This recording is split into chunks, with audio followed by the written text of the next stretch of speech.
திருப்பூர் புதிய பேருந்து நிலையத்தில் தாய்மார்கள் பாலூட்டும் அறை மாநகராட்சி தற்காலிக ஊழியர்கள் ஓய்வெடுக்கும் அறையாக மாறியிருப்பது பெரும் அதிர்ச்சியை ஏற்படுத்தியுள்ளது. இதனால் குழந்தைகளுக்கு பாலூட்ட முடியாமல் தாய்மார்கள் அடையும் இன்னல்கள் குறித்து விவரிக்கிறது இந்த செய்தி தொகுப்பு. பச்சிளம் குழந்தைகளுக்கு பிறந்த 1 மணி நேரத்திலிருந்து 6 மாதம் வரை தாய்ப்பால் மட்டுமே உணவாக வழங்கப்பட வேண்டும் என்பது உலகெங்கும் மருத்துவர்களால் ஏற்றுக்கொள்ளப்பட்ட கருத்தாகும். எனவேதான் 1990ஆம் ஆண்டு முடிவெடுக்கப்பட்டு உலக தாய்ப்பால் ஊட்டும் வாரம் என்பது ஆண்டுதோறும் ஆகஸ்ட் 1 முதல் 7ஆம் தேதி வரை கடைபிடிக்கப்படுகிறது.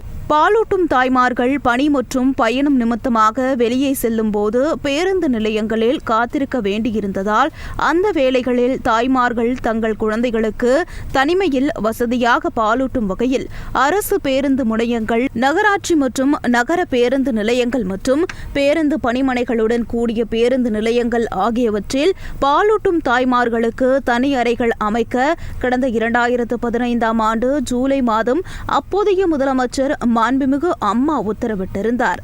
அடுத்த மாதமே உலக தாய்ப்பால் ஊட்டும் வாரமான ஆகஸ்ட் 1ஆம் தேதி மாநில முழுவதும் 351 பேருந்து நிலையங்களில் பாலூட்டும் தாய்மார்களுக்கான தனி அறைகள் திறக்கப்பட்டன.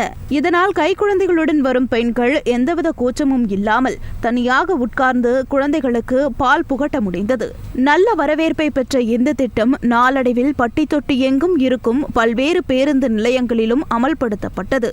ஆனால் விளம்பர திமுக ஆட்சி பொறுப்பேற்றது முதல் பல இடங்களிலும் பாலூட்டும் தாய்மார்களுக்கான தனி அறைகள் சரியான பராமரிப்பு இல்லாமல் பூட்டி கிடப்பதோடு சமூக விரோதிகளின் கூடாரமாகவும் மாறியுள்ளது. அதையும் மீறி ஆங்காங்கே ஒரு சில பேருந்து நிலையங்களில் தாய்மார்கள் பாலூட்டும் அறைகள் திறக்கப்பட்டிருந்தாலும் அவை மாநகராட்சி ஊழியர்கள் ஓய்வு எடுக்கும் அறைகளாக மாறியுள்ளதுதான் அவலம். அந்த வகையில் திருப்பூர் புதிய பேருந்து நிலையத்தில் உள்ள தாய்மார்கள் பாலூட்டும் அறை மாநகராட்சி தற்காலிக ஊழியர்களின் ஓய்வு அறையாக மாறியிருப்பது அதிர்ச்சியை ஏற்படுத்தியுள்ளது. திருப்பூர் புதிய பேருந்து நிலையத்திலிருந்து கரூர், திருச்சி, திருவண்ணாமலை, கோபிச்செட்டிப்பாளையம் உள்ளிட்ட பல்வேறு ஊர்களுக்கு பேருந்துகள் இயக்கப்படுகின்றன.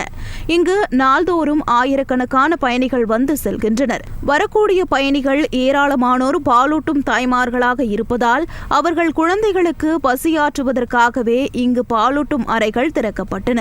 ஆனால் தற்போது இந்த அறைதான் மாநகராட்சி சுகாதார பிரிவில் பணியாற்றும் தற்காலிக பணியாளர்களின் ஓய்வு அறையாக மாறியுள்ளது.